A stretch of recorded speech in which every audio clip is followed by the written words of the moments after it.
Treatment হবে তো কোথায় যাবে? কোথাও তো ট্রিটমেন্ট করতে দিচ্ছে না।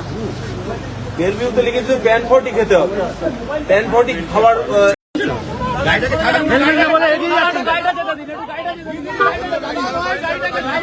গাড়িটা যেতে দিন, গাড়িটা যেতে দিন।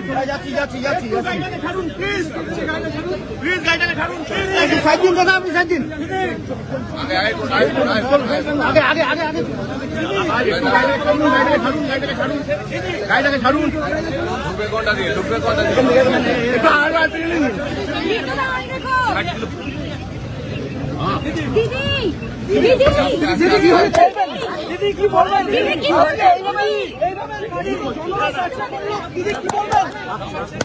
কি হয়েছে?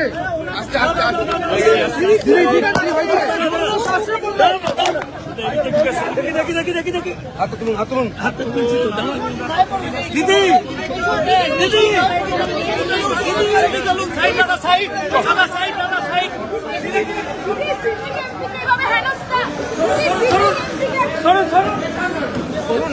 দিদি এদিকে, দিদি এদিকে, দিদি এদিকে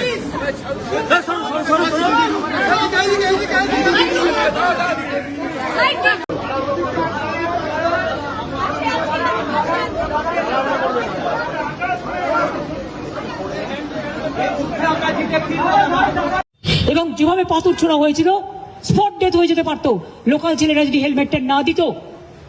ওর বুকের এখানটায়, বুকের মাঝখানটায়, বুকের চারপাশে পুরো রক্ত জমে আছে এবং সেটা আমি নই, এটা ডাক্তাররা বলেছেন। এই অবস্থায় ডাক্তাররা কিন্তু ছাড়তে চায়নি, কিন্তু তারা বাধ্য হয়েছে। তার কারণ তারা তাদের চাকরি খেয়ে নেবে বলেছে অথরিটি।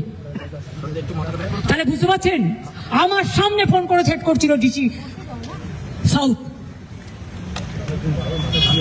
এত অমানবিক, আমার কোন দেশে আমরা আছি?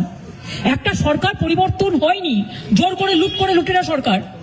এত গুন্ডামি, এত গদ্দারি, এমনকি অমানবিক ভাবে যদি কেউ হসপিটালে ভর্তি হয় তাহলেও তাকে ট্রিটমেন্ট করা যাবে না। তাদের পরিবারে যদি এ ধরনের ঘটনা ঘটে তখন কি হবে? চিরকাল তো একজন চেয়ারে থাকে না।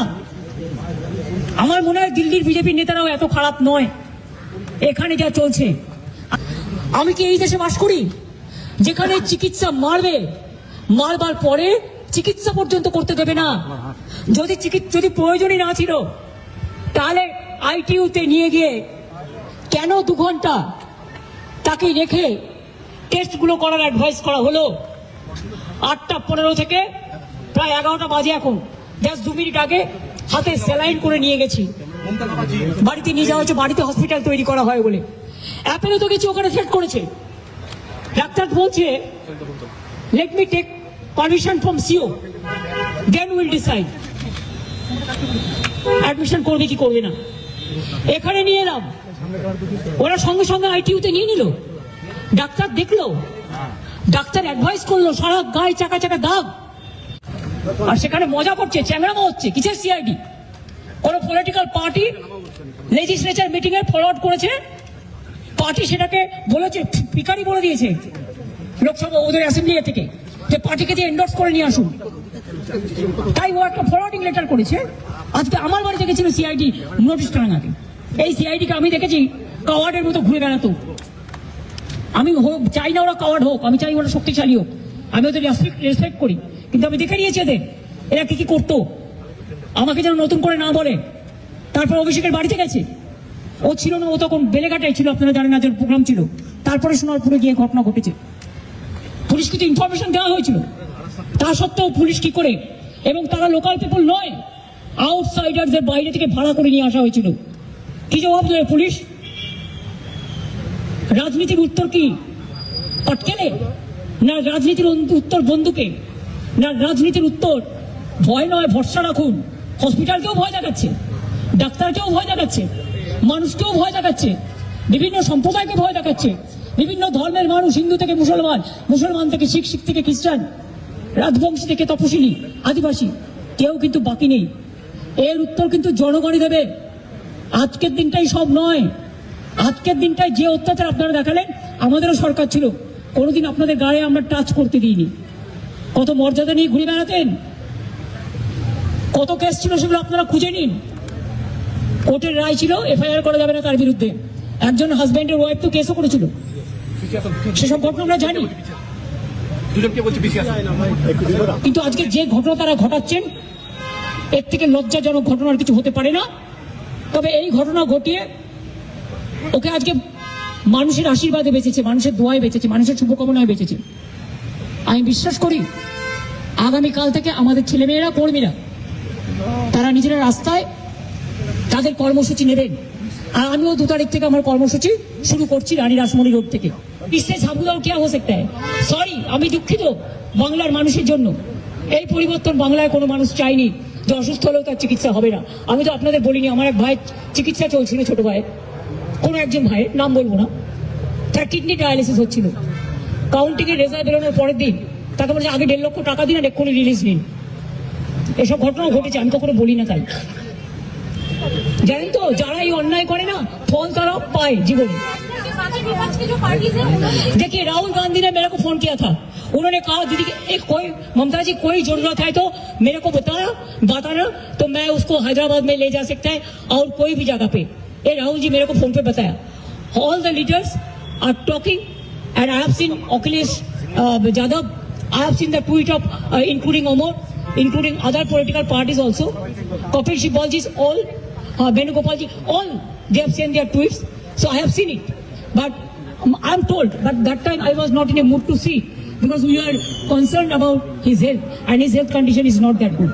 क्या उनको कहीं बाहर लेकर जाएंगे या घर में ट्रीटमेंट? और डॉक्टर एडवाइस करेंगे। ये तो आप देखा सलाइन लेके किसी को पेशेंट को घर ले जा सकता है?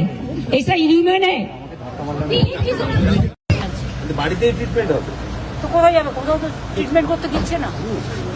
বেলভিউ তো লিখেছে প্যান 40 খেতে হবে, প্যান 40 খাবার লিখেছে। বেলভিউতে অনেকগুলো ইঞ্জেকশন দিয়েছে, সেই জন্য ওটা বলেছে।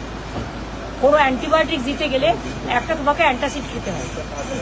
শুধু ওইটা বললে, অন্যগুলো তো বললে না, অন্য ইঞ্জেকশনগুলো। মুখের অবস্থা, চোখে সমস্যা হয়েছে দিদি? হ্যাঁ, চোখের সমস্যা আছে, চোখে ইমিডিয়েট দেখাতে হবে। বুকে একটা কালশিটে দাগের কথা বলা হয়েছে।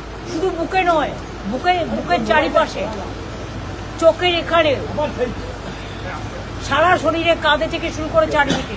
এটা ডক্টর রিপোর্ট আমার কাছে আছে। দিদি এর পরে কি হবে, মানে এখানে করবে? পরবর্তী পদক্ষেপ কি হবে? পরবর্তী পদক্ষেপ আমরা জানাবো। আমাদের কালকে later sit together and then. আপনারাও এতক্ষণ ছিলেন, অনেক কষ্ট করেছেন, আপনারাও বাড়ি ফিরে যান। ডক্টর রেখে গেলাম আমি, এবং আইসিসিউর একজনকে আমরা ডেকে এনেছি, আসছে এক্ষুনি। আর সিলিন্ডার, অক্সিজেন সিলিন্ডার আমি কিনতে পাঠিয়েছি, এসে যাবে এক্ষুনি। আর স্যালাইন ওর সাথে ওখান থেকেই নিয়ে এসছে, কিন্তু আরও 3-4টে বোতল কিনে আনতে বললাম। আর প্লাস ডাক্তার আছে। ইন্ডিয়া জোটের বাকি সঙ্গীদের এই বিষয়টা জানিয়েছেন, তারা কিছু বললো? মানে মিডনাইটে কেউ এরকম, মানে একটা অসুস্থ রোগীকে, এমনকি যদি এটা এমনি কেস নয় যে সামান্য জ্বর হয়েছে, এটা একটা ইনসিডেন্টের কেস। অভিষেকের চশমাও ভেঙে গেছে। হ্যাঁ, সমস্ত কিছু। ইন্ডিয়া জোটের বাকি সঙ্গীদের এই বিষয় নিয়ে কোনো কথা হয়েছে? তারা সবাই শক, প্রত্যেকে ফোন করেছে আমাকে, কথা বলেছে।